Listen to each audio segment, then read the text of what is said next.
নমস্কার বন্ধুরা, সঙ্গীতার life cycle চ্যানেলে আপনাদের সকলকেই আরও একবার স্বাগত। গণেশ চতুর্থী উপলক্ষে আজকে আপনাদের সঙ্গে শেয়ার করব আরও এক ধরনের মোদকের রেসিপি।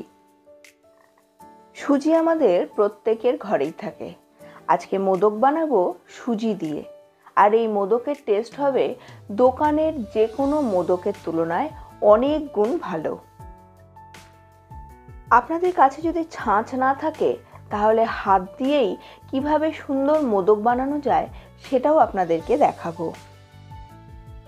আশা করছি রেসিপিটি আপনাদের প্রত্যেকেরই ভীষণ পছন্দ হবে। রেসিপিটি পছন্দ হলে অবশ্যই লাইক করে দিন আর রেসিপিটিকে শেয়ারও করে নিন। আর আপনারা যদি আমার চ্যানেলে নতুন হন তাহলে চ্যানেলটিকে সাবস্ক্রাইব করে আমার পাশে থাকুন। ভিডিওটিকে সম্পূর্ণ দেখার অনুরোধ জানিয়ে আজকের ভিডিওটি শুরু করছি। পেস্তা, কাজু আর আমন্ড বাদামকে একদম কুচি কুচি করে কেটে নিয়েছি। এখানে 2টো এলাচ নিয়েছি, এর খোসা ছাড়িয়ে বীজটাকে একদম গুঁড়ো করে নেব। 1 বাটি গুঁড়ো দুধ নিয়েছি আর নিয়েছি হাফ কাপ সুজি। নিয়েছি হোয়াইট চকলেট, ভ্যানিলা এসেন্স আর ছোট্ট ছোট্ট চকলেট বলসগুলো, এটাকে সাজানোর জন্য ব্যবহার করব। ফ্রাইং প্যানে সামান্য একটুখানি ঘি নিয়েছি। এই ঘিয়ের মধ্যেই সমস্ত ড্রাই ফ্রুটসগুলোকে ভালো করে ভেজে নেব যতক্ষণ না পর্যন্ত ড্রাই ফ্রুটসের গন্ধটা বেরিয়ে আসছে। ড্রাই ফ্রুটসগুলো ভাজা হয়ে গেলে অন্য একটি পাত্রে ঢেলে রেখে দেব। প্যানের মধ্যে আবার কিছুটা ঘি দিয়ে নিয়েছি। এবার আমি 2 চামচ ঘি দিয়েছি। এই ঘিয়ের মধ্যেই সুজিটাকে খুব ভালো করে ভেজে নেব। ঘিয়ের মধ্যে সুজিটা ভালোভাবে ভাজা হয়ে গেলেই দেখবেন একটা সুন্দর গন্ধ বেরিয়ে আসছে।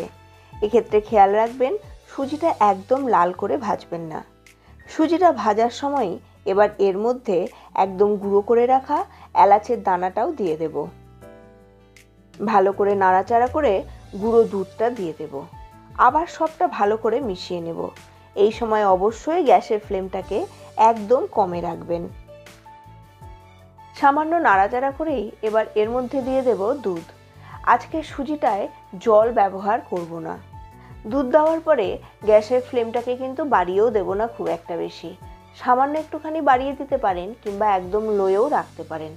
এরপর খুব ভালোভাবে নাড়তে হবে। সুজি সেদ্ধ হতে খুব একটা বেশি সময় নেয় না, আর এটা যত নরম হয় ততটাই কিন্তু ফুলে ওঠে। তাড়াতাড়ি দেখবেন ঘন হয়ে গেছে।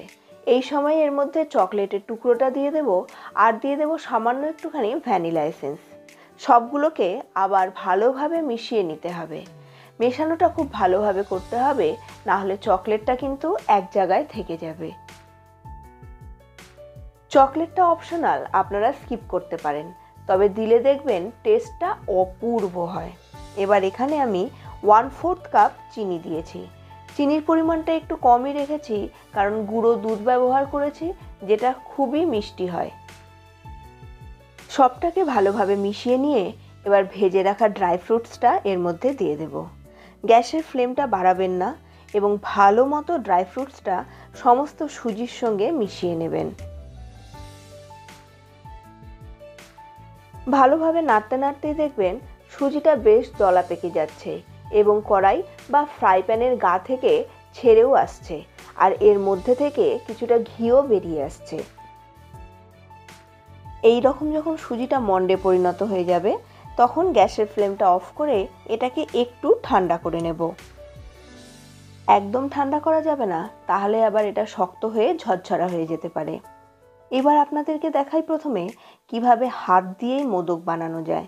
ছোট্ট একটুখানি টুকরো নিন, সেটাকে প্রথমে নাড়ুর মতো গোল করে নিন, তারপরে মোদকের শেপ দিন। দেখুন খুব সহজেই তৈরি হয়ে যাবে। ছাঁচ না থাকলে আপনারা এইভাবেও কিন্তু মোদক বানাতে পারেন, এটাও দারুণ লাগে দেখতে।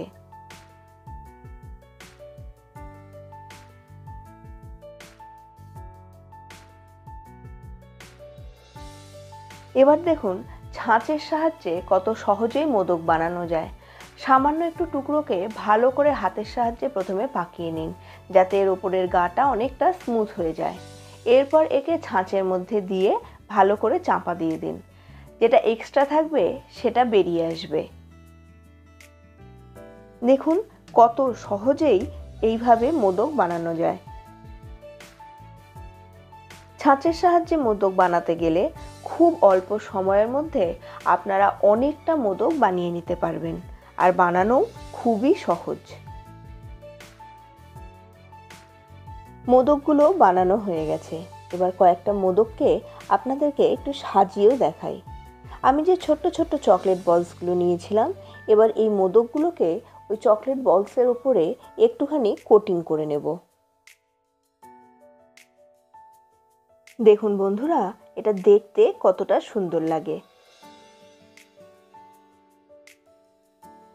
আজকের মোদকের রেসিপি আপনাদের কেমন লাগলো আমাকে কমেন্ট বক্সে এসে অবশ্যই জানাবেন। ভালো লাগলে লাইক করবেন আর শেয়ারও করে নেবেন। আপনারা যদি আমার চ্যানেলে নতুন হন তাহলে চ্যানেলটিকে সাবস্ক্রাইব করে পাশের বেল বাটনের অলে ক্লিক করে দিন, যাতে আমার প্রতিটি নতুন রেসিপির নোটিফিকেশন আপনাদের কাছে পৌঁছে যায় সবার আগে। আপনাদের সঙ্গে দেখা হচ্ছে পরবর্তী আরও একটি নতুন ধরনের রেসিপি নিয়ে। ততক্ষণের জন্য সুস্থ থাকুন, ভালো থাকুন, আর এবারকার গণেশ চতুর্থীতে অবশ্যই সুজির মোদক বানিয়ে দেখুন।